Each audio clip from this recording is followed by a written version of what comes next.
Det gjorde ulven. Kom her, søde lille lam.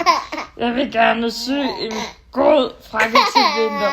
Og dit bløde ulv vil være det allerbedste hertil, siger ulven, mens den holder en saks bag sin ryg. Mæ, kalder lille lam. Lille lam er glad for sin bløde hvide ulv. Ups. Heldigvis har Samson hørt ham. Wow, wow, wow.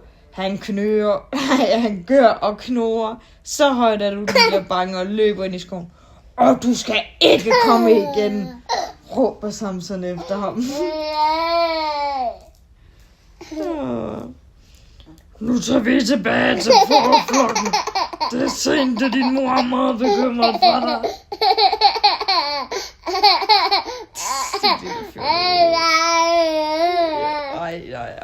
Ej, hva? Hej, mor.